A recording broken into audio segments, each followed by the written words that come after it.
regulation.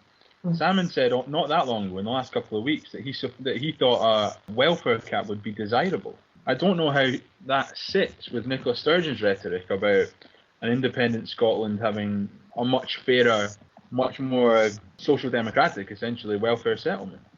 Did he actually say cuts are desirable, or did he say he said a welfare cap. A welfare cap. He said a welfare cap would be desirable.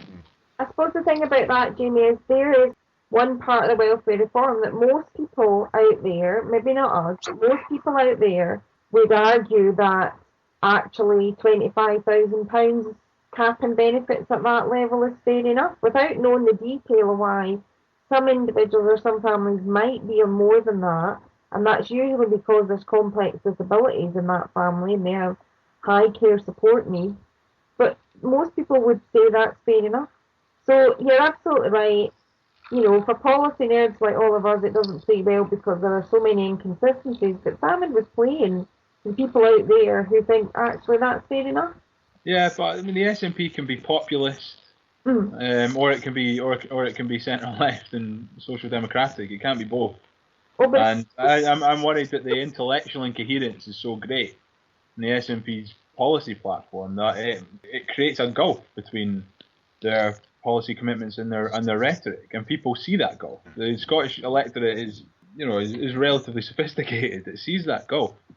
I'm tempted to say at least it is intellectual incoherence, because compared with what's coming from the other side of the house, you're just getting incoherence, but it's not particularly intellectual.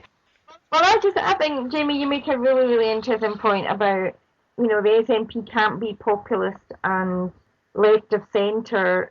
You know, it can be one or the other, it can't be both. And I suppose my retort to that would be, but it's managed just fine trying to do that. I share your sense of frustration. I would like to see more policy rigour behind. I would like to see a bit more commitment to genuine left of centre. But, you know, it's managed to walk that balancing act very well.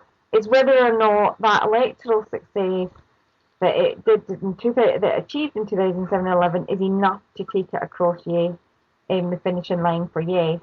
And I think that's maybe where you or maybe I remain to be convinced. I think it is going to be enough because I think they have given a lot of thought in the last few months that we know nothing about in terms of how they're going to package this white paper. And I'm looking forward to seeing it. I think we'll wrap up, but just one little thing to go. We'll do this with the positive tone that the Yes campaign seems to like. So during the week, it's going to be 1 year to go to the referendum. Andrew, how do you plan to spend the last official year before the independence process starts? I don't know. Shouldn't the question be? Sorry to interrupt. Shouldn't the question be how do you intend to spend the last 365 days of the United Kingdom?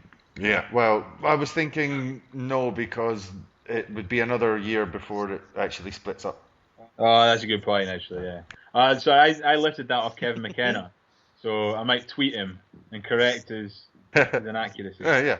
Okay. Have you got any special plans for this last year? Well, I kind of bared my soul in an open letter to some columns that Andrew Wilson's been writing with on the blog this morning about. I mean, I've always kind of planned. I have to say, I've been a bit lax about dragging my body back out there into regular leaflet runs and canvassing and stuff. I mean, it's quite hard, I have to say. I've got a big job now. I don't have a lot of time. Nada. But then there's no more time left for excuses. We all have to do more than we're doing, really. So I'll be doing as much as I can to get out there and sell the message. I do think there's something to be said about not holding too much store on the traditional campaign methods and also, but actually on the little conversations, the one-to-ones.